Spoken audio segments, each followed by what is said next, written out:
people are obsessed with royal families, and they're particularly obsessed with the British royal family.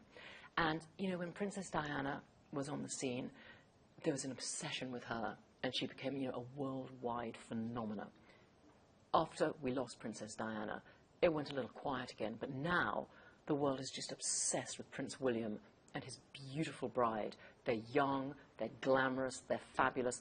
They're on every magazine cover. They're on every news show. They are everywhere. The world cannot get enough of Prince William and his gorgeous bride and their fabulous baby. And it's just something which people are obsessed with. And so I think the opportunity to do a fictitious version of that world and do what they do and show our fictitious family doing what they do, but then going behind closed doors and imagining what it could be like to be the most famous family in the world and now show people what happens when the audience aren't watching anymore. Not the TV audience, of course, when the world isn't watching anymore.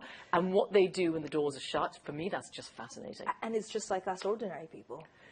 It's ordinary people, but it's heightened because everybody's watching us, because we're the most famous family in the world. And my character, the Queen of England, is absolutely obsessed and driven by the desire to keep the image of her family perfect, so that when we step outside our palace, people see us as being fabulous, doing our job as well as we can, raising money for charity, doing good.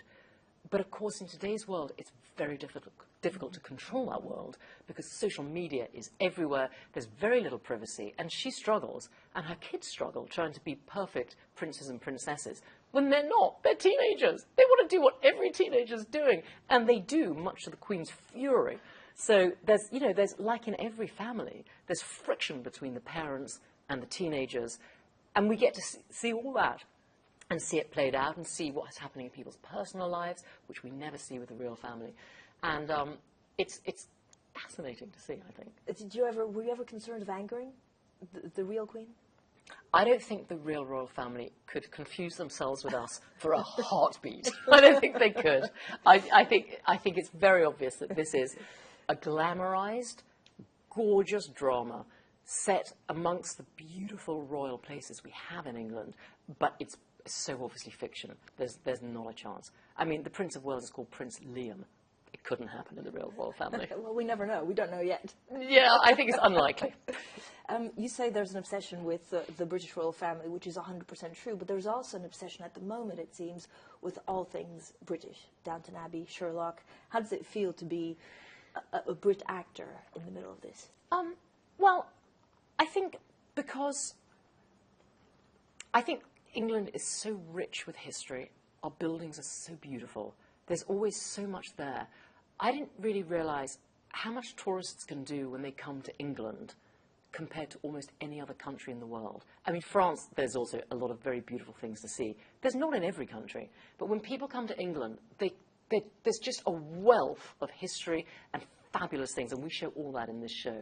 And I think that it's a good time to be English, as it happens, in show business. It is a good time for us, and I think that's why this show is so timely, because people, I think, can really indulge their sense of looking. We use a place called Blenheim Palace, where all the Duke of Marlboroughs have come from since the year dot. That's our palace. And when you see this, it's just an unbelievable building. And when it's lit with the movie lights, and it's just magical to see it. And in the same way, I think that people have seen a little glimpse into another world with something like Downton Abbey. They now see a very modern, current glimpse into what's happening. So I think young people are going to love this. But I think older people, too, are going to relate to it. Because whilst it's a fast-paced, moving drama, it's very modern, but it also has that wonderful glamour that sometimes we haven't seen on television for a while.